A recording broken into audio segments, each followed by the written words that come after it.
Parte 2 de Nimbo, de Neil Shusterman. Capítulo 5. Una oscuridad necesaria. Citra se subió a un publicoche al salir del casino. Era de conducción automática y estaba conectado a la red, aunque, en cuanto se subió, se apagó la luz que indicaba la comunicación con el Nimbo. Por la señal que emitía su anillo, el coche sabía que se trataba de una segadora. El vehículo la saludó con una voz sintética desprovista de verdadera inteligencia artificial. —¿Destino, por favor? —preguntó sin alma. —Sur —contestó ella, y recordó el momento en que le había pedido a otro publicoche que la llevara al norte, cuando se encontraba en lo más profundo del continente sudamericano e intentaba escapar a toda la guadaña chila-argentina. Parecía haber transcurrido un siglo. —El sur no es un destino —le informó el coche—. Tú conduce hasta que te dé una dirección. El coche arrancó y la dejó en paz. Cada vez odiaba más usar los serviles coches automáticos. Era curioso, porque nunca le había molestado antes de su noviciado. Citra Terranova nunca había sentido el ardiente deseo de aprender a conducir. Pero la segadora Anastasia, sí. Aquella incomodidad al convertirse en pasajera pasiva de un publicoche quizá formara parte de la naturaleza independiente de los segadores. O quizá fuera el espíritu de la segadora Curie, que se le estaba pegando. La segadora Curie conducía un llamativo coche deportivo, el único lujo que se permitía, y lo único en su vida que no iba a juego con su túnica de color lavanda. Había empezado a darle lecciones de conducción a Anastasia con la misma paciencia inflexible con la que había enseñado a Citra a cribar. La chica había llegado a la conclusión de que era más difícil conducir que cribar. «Se necesitan unas habilidades distintas, Anastasia», le había explicado la mujer en su primera clase. Curie siempre usaba su nombre de segadora. Citra, por otro lado, siempre se sentía un poco rara cuando llamaba a la segadora Curie por su nombre de pila. Marie sonaba demasiado informal para la gran dama de la muerte. Nadie puede dominar por completo el arte de conducir porque no hay dos viajes exactamente iguales, le había dicho Curie. Pero una vez que lo controles, comprobarás que es gratificante, liberador incluso. Citra ignoraba si llegaría a alcanzar ese control. Había demasiados puntos en los que concentrarse a la vez.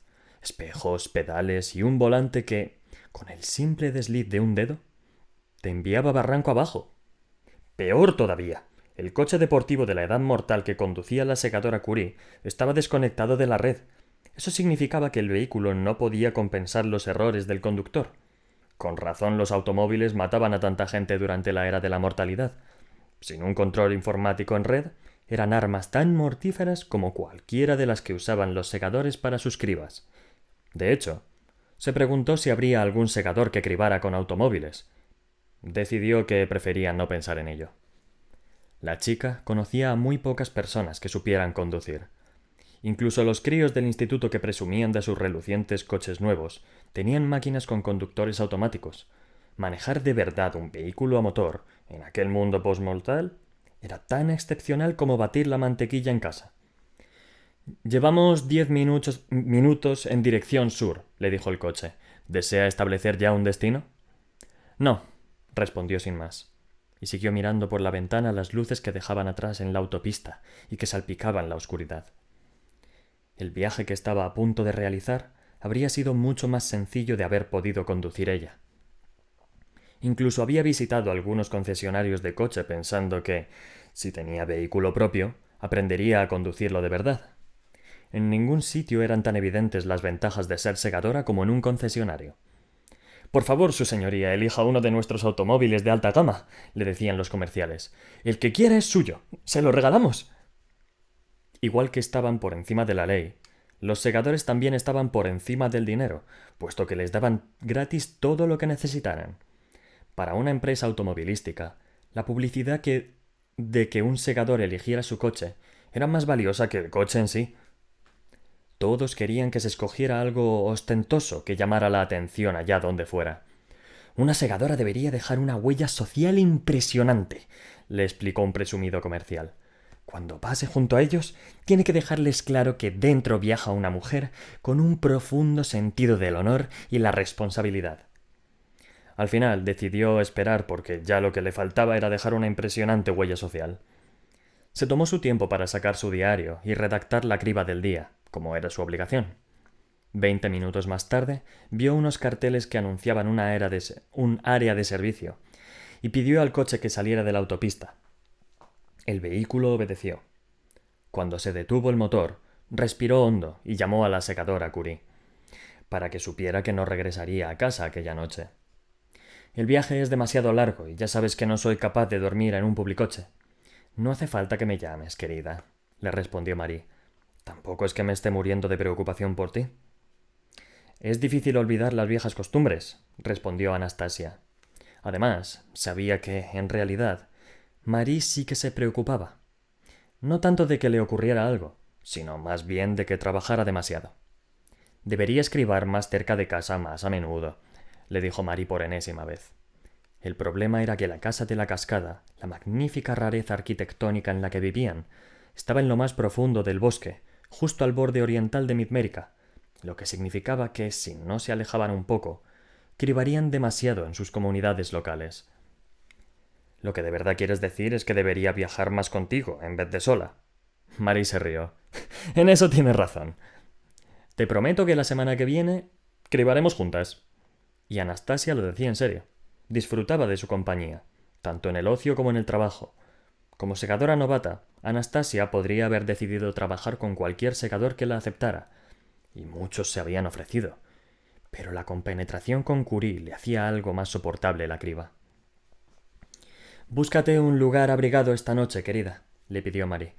Será mejor que no sobrecargues tus nanobots médicos. Citra esperó un minuto entero después de colgar para salir del coche, como si Marie fuera a saber que tramaba algo incluso después de finalizar la llamada. ¿Regresará para continuar su viaje al sur?, le preguntó el coche. Sí, espérame. ¿Tendrá entonces un destino? Lo tendré. El área de servicio estaba casi desierta a aquellas horas de la noche. Un personal mínimo se encargaba de las tiendas 24 horas y de las estaciones de carga. La zona de los servicios estaba bien iluminada y limpia. Se acercó a toda prisa. Hacía frío, aunque su túnica contaba con células calefactoras que le mantenían caliente sin necesidad de llevar un abrigo grueso. Nadie la miraba, o al menos ningún ojo humano. No obstante, no pudo evitar fijarse en las cámaras del nimbo que giraban sobre las farolas y la seguían en su camino desde el coche a los baños. Quizá no hubiera estado con ella dentro del automóvil, pero sabía dónde se encontraba, y quizá también lo que pretendía hacer. En el cubículo del baño se quitó la túnica turquesa, y la túnica interior y las mallas a juego, todo hecho a medida para ella, y después se vistió con la ropa normal de calle que llevaba escondida bajo la túnica. Tuvo que luchar contra la vergüenza de hacerlo. Para los segadores era motivo de orgullo no llevar más prendas que la vestimenta oficial de su trabajo. Somos segadoras cada segundo de nuestras vidas, le había explicado Marie, y no debemos permitirnos olvidarlo, por mucho que queramos. Nuestra ropa es testimonio de ese compromiso. El día que ordenaron a la joven, la segadora Curie le había dicho que Citra Terranova había dejado de existir. Desde ahora mismo hasta que decidas abandonar este mundo, eres y serás la segadora Anastasia. Y estaba dispuesta a vivir con eso, salvo en las ocasiones en las que necesitaba ser Citra Terranova.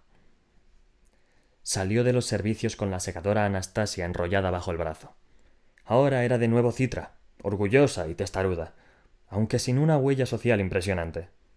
Una chica que no era digna de demasiada atención, excepto en lo concerniente a las cámaras que giraban para seguirla en su camino de vuelta al publicoche. En Pittsburgh, lugar de nacimiento del segador Prometheus, el primer Dalle Supremo mundial, había un enorme monumento conmemorativo. Era un parque que abarcaba unas 2 hectáreas, y habían esparcido los trozos rotos de un gran obelisco de obsidiana. Alrededor de los fragmentos negros había unas estatuas de un tamaño superior al natural, que representaban a los segadores fundadores, esculpidas en mármol blanco, en contraste con las piedras negras del obelisco caído. Era el monumento conmemorativo que acabó con los monumentos conmemorativos. Era el monumento que conmemoraba la muerte. Turistas y escolares de todo el mundo acudían a visitar el monumento conmemorativo de la mortalidad, en el que la muerte yacía destrozada ante los segadores, y se maravillaban con el concepto de que la gente antes muriese de causas naturales. vejez, enfermedades, catástrofes. A lo largo de los años, la ciudad había llegado a aceptar su naturaleza de atracción turística que conmemoraba la muerte de la muerte. Tanto era así que en Pittsburgh todos los días era Halloween. Había fiestas de disfraces y clubs abiertos por doquier a la hora bruja. Cuando caía la noche, todas las torres eran torres del terror. Todas las mansiones eran mansiones encantadas. Eran casi las 12 cuando Citra recorría el parque del monumento conmemorativo de la mortalidad y se maldecía por no haber caído en llevar una chaqueta. A mediados de noviembre, y a aquellas horas de la noche, en Pittsburgh hacía un frío que pelaba, y el viento lo empeoraba todo. Sabía que podría echarse encima la túnica para entrar en calor, pero eso daría al traste con la idea de ir vestida de calle.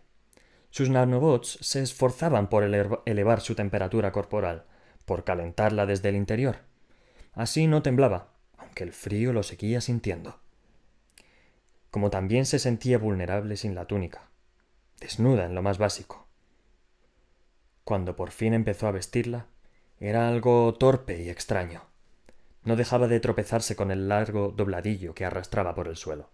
Sin embargo, en los meses transcurridos desde su ordenación, se había acostumbrado hasta tal punto que salir en público sin ella le resultaba raro. Había más gente en el parque. La mayoría paseaba, se reía y esperaba entre fiestas y visitas a los clubs. Todo el mundo iba disfrazado. Había espíritus malignos y payasos, bailarinas y animales. Los únicos disfraces prohibidos eran los que incluían túnicas, puesto que no estaba permitido que los ciudadanos comunes parecieran secadores. Ni siquiera un poquito. Los grupos de personas disfrazadas la miraban al pasar. ¿Acaso la reconocían? No. Se fijaban en ella porque era la única sin disfraz. Estaba llamando la atención por intentar no llamar la atención. No había sido ella la que había elegido aquel punto de encuentro. Lo ponía en la nota. Reúnete conmigo a medianoche en el monumento de la mortalidad. Se había reído con la aliteración de tantas M's hasta que se percató de quién era el remitente. No había firma, salvo la letra L. La nota daba una fecha, el 10 de noviembre.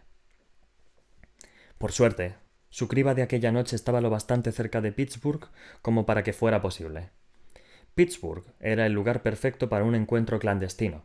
Se trataba de una ciudad poco frecuentada por los segadores porque, simplemente, no les gustaba cribar allí. Era un lugar demasiado macabro para ellos, lleno de gente con disfraces ensangrentados y destrozados, corriendo por ahí blandiendo puñales de plástico y celebrando lo horripilante.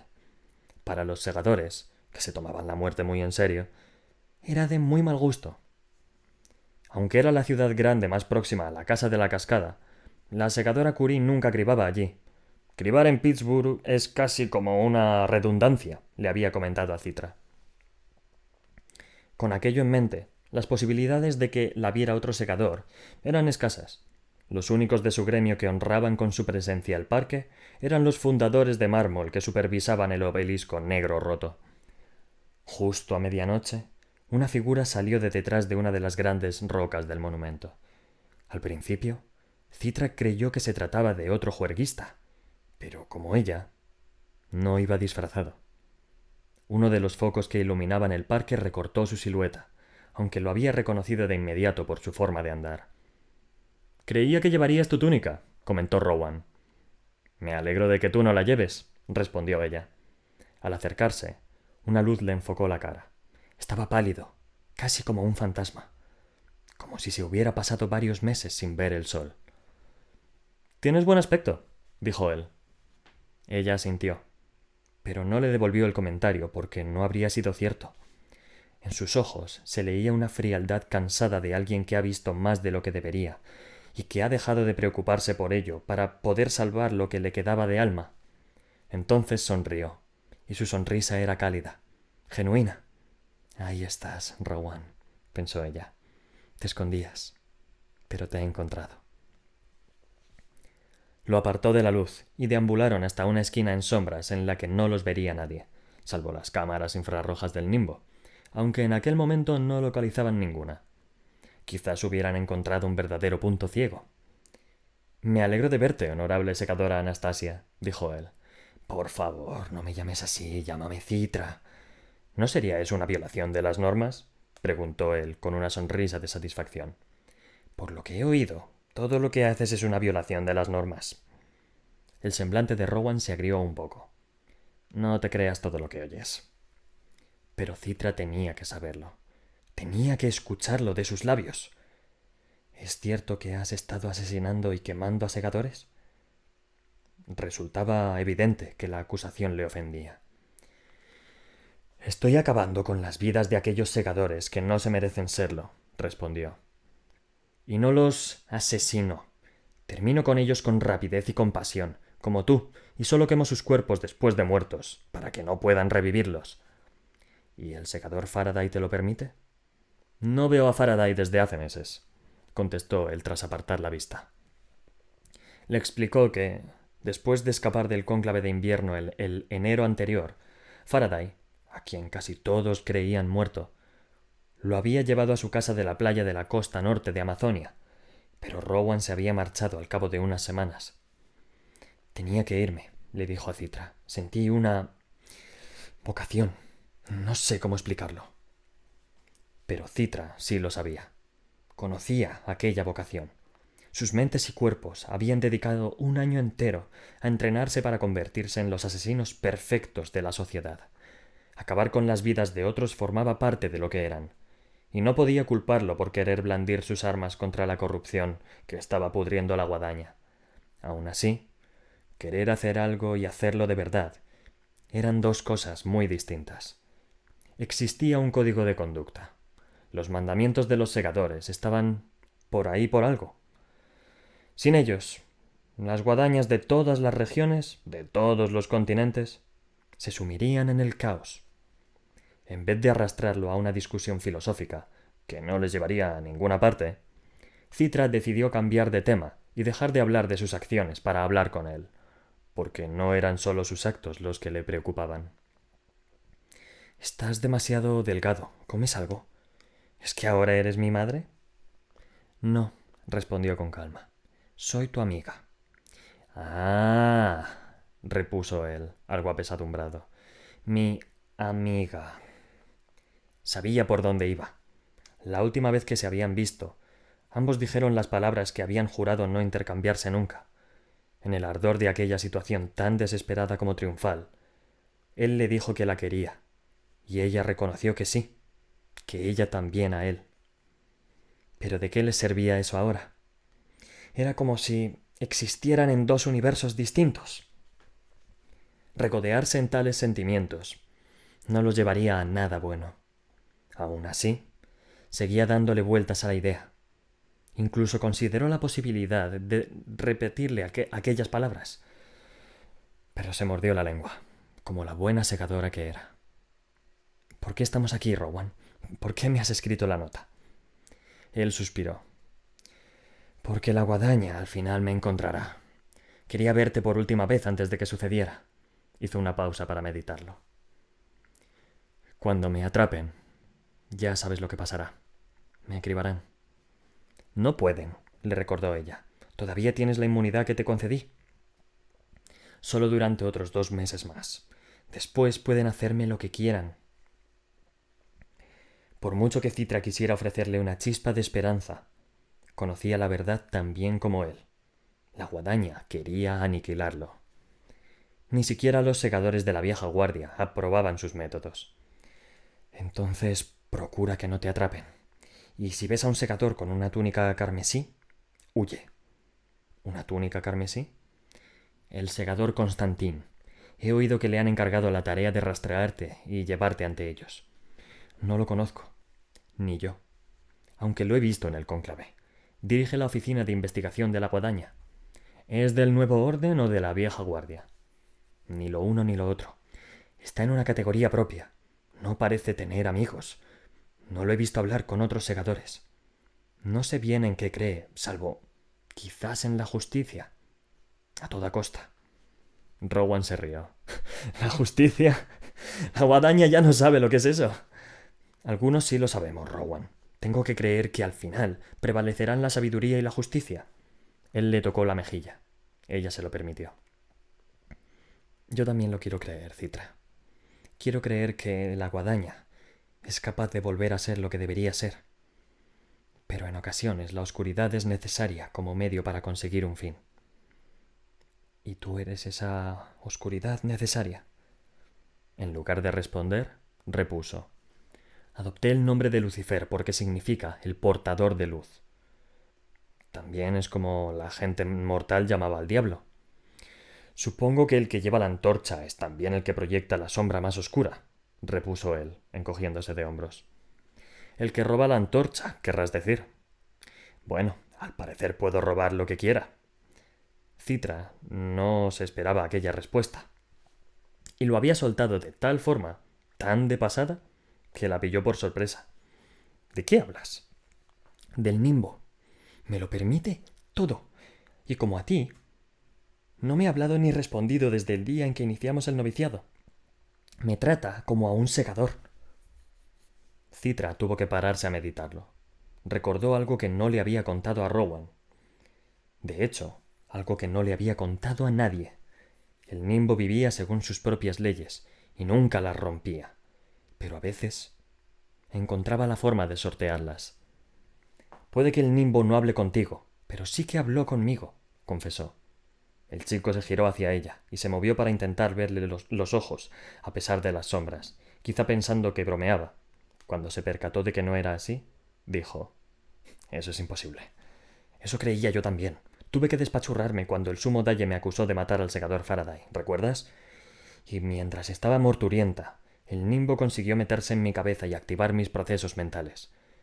Técnicamente estaba muerta, y por tanto no era una aprendiza de segadora, así que pudo hablar conmigo justo antes de que el corazón me latiera de nuevo. Citra tenía que reconocer que era una forma muy elegante de esquivar las normas.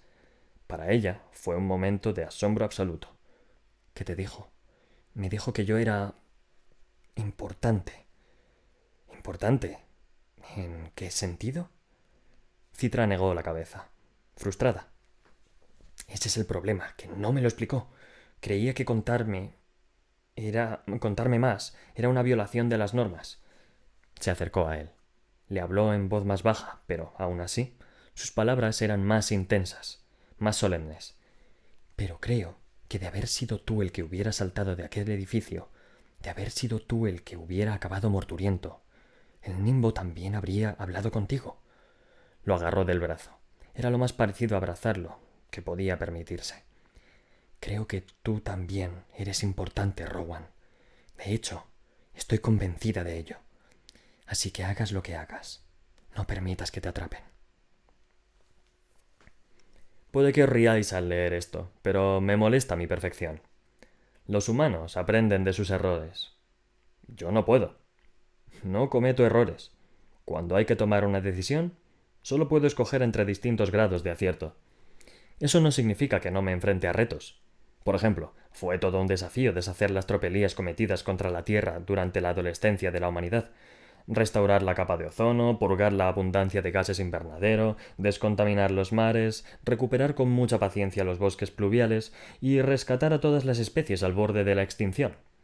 Fui capaz de resolver estos problemas globales en el equivalente a una vida mortal humana gracias a mi férrea tenacidad. Como soy un cúmulo de conocimientos humanos, mi éxito demuestra que la humanidad contaba con lo necesario para hacerlo. Simplemente le faltaba a alguien lo bastante poderoso como para lograrlo. Y si algo se puede decir de mí, es que soy poderoso. El nimbo. Traguito de agua y voy.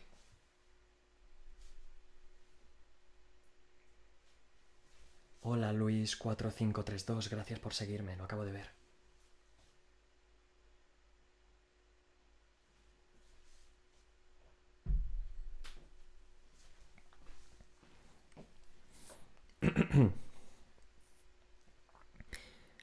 Capítulo 6.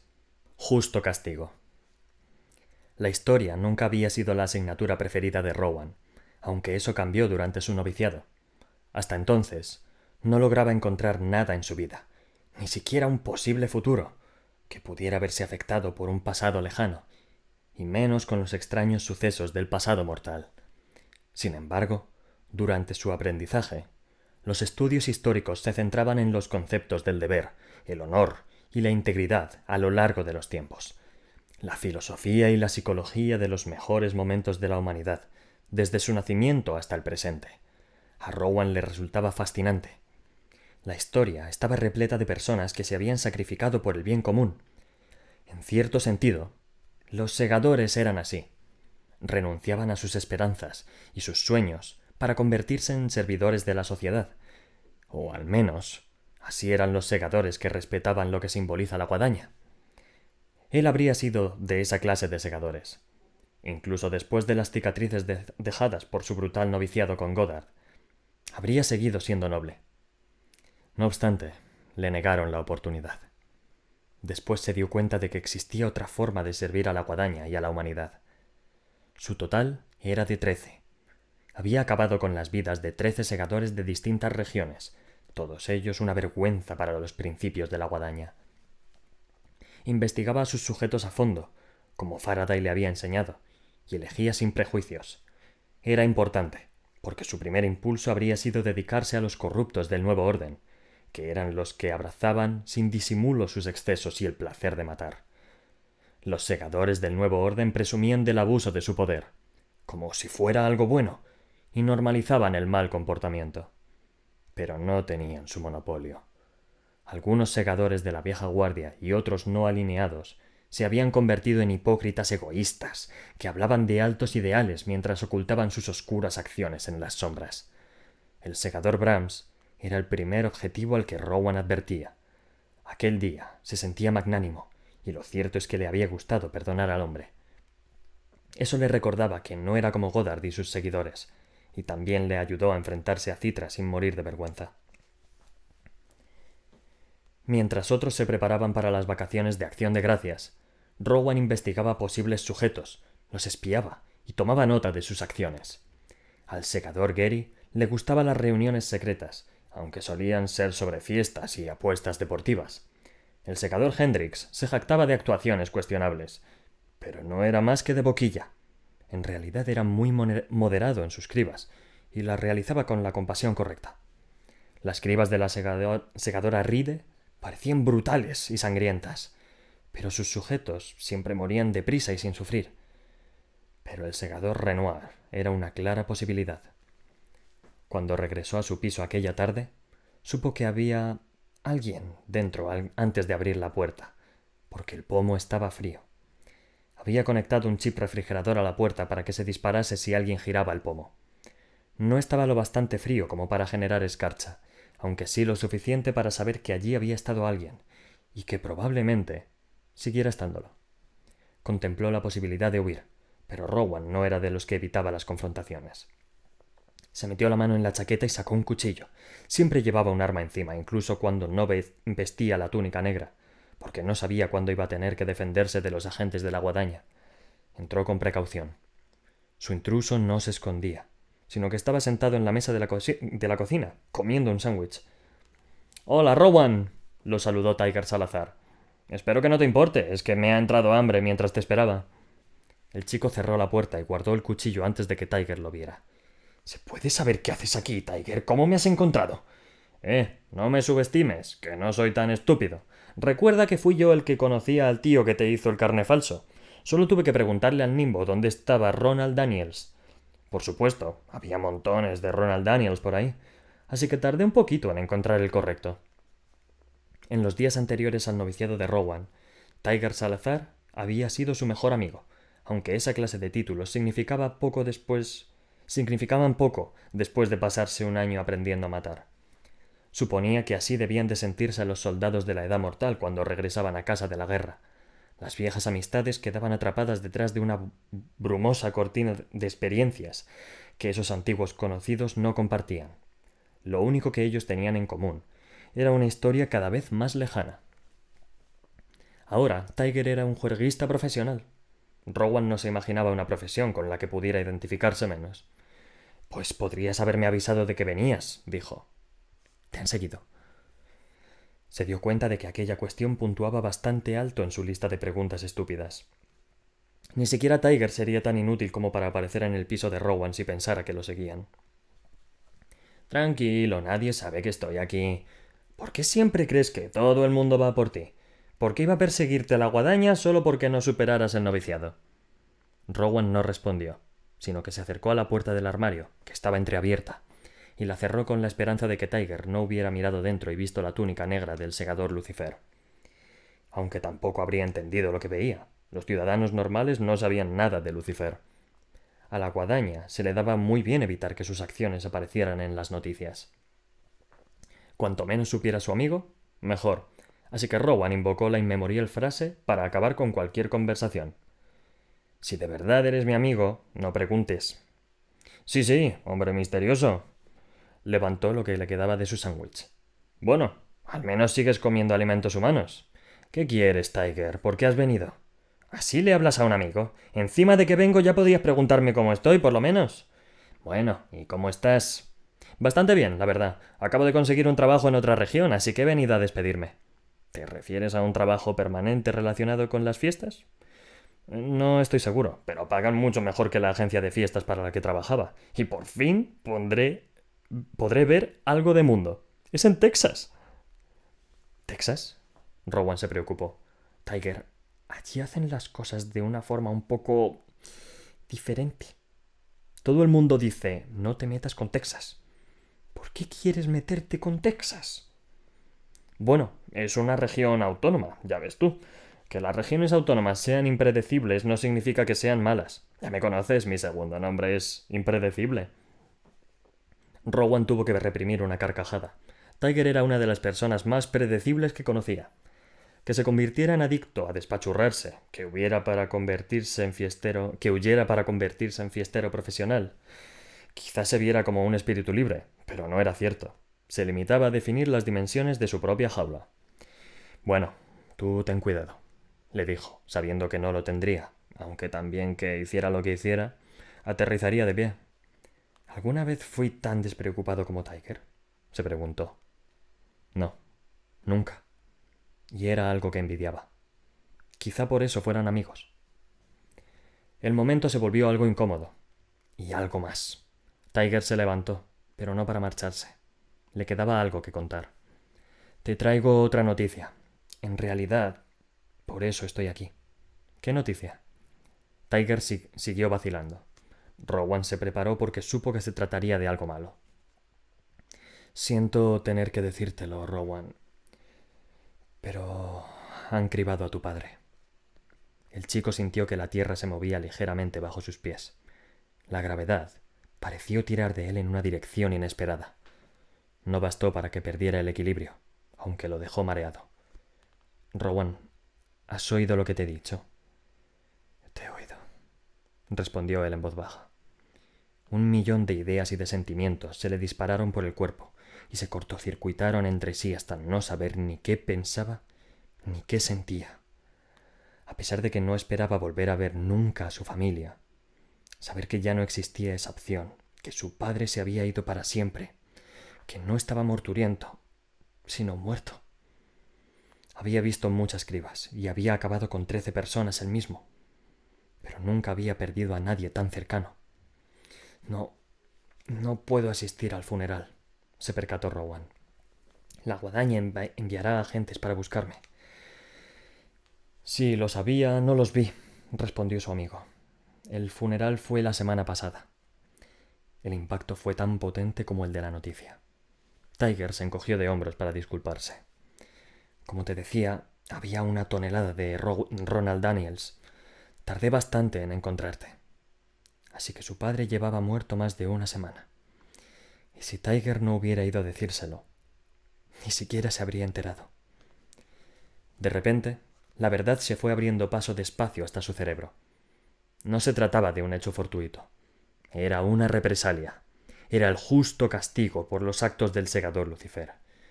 ¿Qué segador lo cribó?, preguntó Rowan. Tengo que saber quién lo hizo. No lo sé. Obligó al resto de tu familia a guardar silencio. Es algo que los segadores hacen a veces, lo sabrás mejor que nadie. ¿Pero les concedió la inmunidad a los demás? Por supuesto. A tu madre, a tus hermanos y a tus hermanas, como se supone que deben hacer los segadores. Rowan se alejó unos pasos. Sintió el impulso de pegar a Tiger por su completa ignorancia. Pero sabía que no era culpa suya. no era más que el mensajero. El resto de su familia sería inmune durante un año. El que había cribado a su padre podría elegir después a su madre y sus hermanos, uno al año, hasta acabar con toda su familia. Era el precio de convertirse en el segador Lucifer. Es culpa mía. Lo han hecho por mí. Rowan, ¿te estás escuchando? No todo tiene que ver contigo. Sea lo que sea que hicieras para cabrear a la guadaña, no van a ir a por tu familia por eso. Los segadores no son así, no guardan rencor. Son personas sabias. ¿Qué sentido tenía discutírselo? No lo comprendería nunca, y probablemente no debería hacerlo. Quizá viviera miles de años siendo un feliz juerguista profesional sin ni siquiera ser consciente de lo mezquinos, vengativos, lo humanos que podían llegar a ser los segadores. Rowan no podía quedarse allí. Aunque no hubiera seguido a Tiger, la guadaña acabaría por rastrear sus pasos. Hasta donde él sabía, cabía la posibilidad de que hubiera un equipo de camino a detenerlo. Los dos amigos se despidieron y Rowan lo sacó de allí a toda velocidad. Él también se fue unos minutos después. No se llevó nada más que una mochila llena de armas y su túnica negra. Es importante que mi contemplación perpetua de la humanidad no se convierta en vigilancia. La vigilancia implica motivo, sospecha y, finalmente, juicio. Ninguna de esas funciones forma parte de mis algoritmos de observación. Observo por un motivo y solo uno, para ser el mayor servicio posible a todas las personas que se encuentran a mi cuidado. No actúo, ni puedo hacerlo, contra nada que vea en lugares privados, aunque sí uso lo que veo para comprender mejor las necesidades de la gente. En cualquier caso, comprendo que los humanos alberguen sentimientos ambivalentes sobre mi presencia constante en sus vidas. Por esta razón, he apagado todas las cámaras de los hogares privados de la región autónoma de Texas. Como todo lo que hago en las regiones autónomas, es un experimento. Quiero comprobar si la falta de observación entorpece mi capacidad para gobernar. Si no es así, no hay motivo alguno para no apagar la gran mayoría de mis cámaras en los hogares privados del mundo entero. Por otro lado, si surgen problemas por no ver todo lo que soy capaz de ver, el experimento demostrará que es necesario erradicar cualquier punto ciego que exista en la Tierra. Espero que suceda lo primero, pero sospecho lo segundo. El nimbo. Traguito de agua y leemos el último de hoy.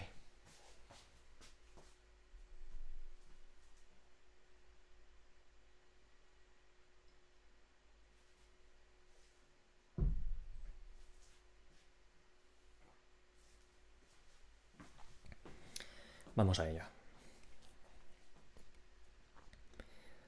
Capítulo 7. Flacucho, pero con potencial. Tiger Salazar iba a triunfar. Tras toda una vida de perder el tiempo y ocupar espacio, ahora le pagaban para perder el tiempo y ocupar espacio como un profesional.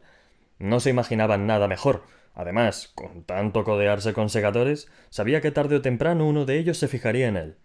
Suponía que quizá le ofrecieran besar un anillo para otorgarle un año de inmunidad. Nunca se le había pasado por la cabeza que uno de ellos lo contratara para un puesto permanente, y mucho menos un segador de otra región. Nos entretuviste en una fiesta el año pasado, le había dicho a la mujer del teléfono. Nos gusta tu estilo. Le ofreció más del doble de lo que ganaba. Le dio una dirección, una fecha y una hora a la que presentarse. Cuando se bajó del tren, supo de inmediato que ya no estaba en Midmérica. Era la región de Texas. El idioma oficial era el inglés mortal, que allí hablaban con una especie de acento melódico. Era lo bastante parecido al común como para que Tiger lo entendiera, pero esforzarse tanto le había dejado el cerebro agotado. Era como escuchar a Shakespeare. La gente se vestía de una forma un poco distinta y caminaba con un leve contoneo al que no le costaría acostumbrarse. Se preguntó cuánto tiempo pasaría allí. Si era el suficiente, se compraría el coche que sus padres nunca le habían querido regalar, y así no tendría que ir en publicoche a todas partes. La reunión era en una ciudad llamada San Antonio, y la dirección resultó ser en el ático de un rascacielos que daba a un pequeño río. Supuso que ya estarían de fiesta perpetua. No podría haberse equivocado más.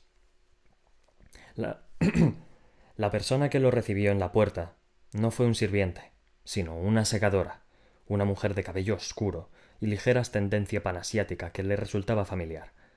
Tiger Salazar, supongo. Supone bien. Entró en el piso. La decoración era barroca, como ya se esperaba. Lo que no se imaginaba era la completa ausencia de otros invitados.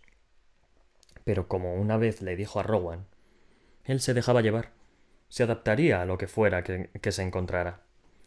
Pensó que la mujer le ofrecería comida, o quizás algo de beber después de su largo viaje. Pero no lo hizo, sino que lo examinó de arriba a abajo, como si fuera ganado en subasta. «Me gusta su túnica», comentó él, ya que los halagos nunca estaban de más. «Gracias. Quítate la camisa, por favor». Tiger suspiró. Así que iba a ser esa clase de encuentro. De nuevo, no podría haberse equivocado más. Cuando se la quitó, ella lo observó aún más de cerca. Le pidió que flexionara los bíceps y comprobó su solidez. «Flacucho», dijo, «pero con potencial». «¿Qué quiere decir con flacucho? Si entreno». «No lo bastante, aunque eso se arregla fácilmente». Después retrocedió, lo evaluó durante otro instante y añadió: «En cuanto a físico, no serías la primera opción de nadie, pero dadas las circunstancias, eres perfecto». Tiger esperaba que le contara más, pero no fue así. ¿Perfecto para qué? Lo sabrás cuando llegue el momento de que lo sepas. Y entonces, por fin, todo encajó, y la emoción lo recorrió como una descarga eléctrica. «¿Me va a elegir como aprendiz?» Por primera vez, ella sonrió. «Sí, es una forma de verlo», respondió. «Es la mejor noticia del mundo. No la decepcionaré. Aprendo deprisa y soy listo. Bueno, no listo en los estudios, pero que eso no la engañe. Tengo tanto cerebro que se me sale por las orejas». Ella dio un paso hacia él y sonrió. Las esmeraldas de su túnica verde, vivo, reflejaron la luz y lanzaron destello. «Para este noviciado no te va a hacer falta el cerebro», dijo la segadora Rand. «Créeme». Antes de asumir la administración del mundo, se estimaba que la Tierra contaba con una población máxima sostenible de 10.000 millones de personas. Después de eso llegaría la saturación, que a su vez conduciría al hambre, al sufrimiento y al hundimiento absoluto de la sociedad. Yo cambié esa dura realidad. Resulta asombrosa la cantidad de vida humana que puede soportar un ecosistema bien gestionado. Y por bien gestionado me refiero a gestionado por mí. La humanidad por sí sola es simplemente incapaz de manejar todas las variables, pero bajo mi administración, aunque la población se ha multiplicado de manera exponencial, el mundo parece menos abarrotado, y gracias a los distintos territorios en arrecifes, doseles arbóreos y bajo tierra que he ayudado a crear, ahora hay muchos más espacios abiertos que en la edad mortal. Sin mi intervención continua, este delicado equilibrio se derrumbaría por su propio peso. Me estremezco al pensar en el sufrimiento que causaría una implosión planetaria de tal clase. Gracias al cielo que estoy aquí para evitarla. El Nimbo. Y con esto nos quedamos en el capítulo 8, que seguiremos mañana. Vale, pues ok. La segadora Rand sigue viva y ha escogido al mejor amigo de Rowan, con la intención seguramente de cribarlo, así que la cosa se pone interesante. Está guay, la verdad. 7 capítulos y ya me está molando el libro. Eso es un muy buen trabajo del autor. Y nada, que ya hemos terminado. Así que paséis una noche de domingo, lunes maravillosa, que empecéis con muy buen pie la semana, que hagáis lo que os gusta en algo de tiempo que saquéis, que os cuidéis mucho, que es muy importante en estos tiempos, que no lo he dicho nunca, pero cuidaos, por Dios. Y nada, eso, que empecéis muy bien la semana y mañana 9:30 ya sabéis cuál es el negocio. Yo estaré aquí y vosotros espero que estéis al otro lado de la pantalla. Así que os vaya todo muy bien. Voy a cerrar esto y chao, chao, me voy.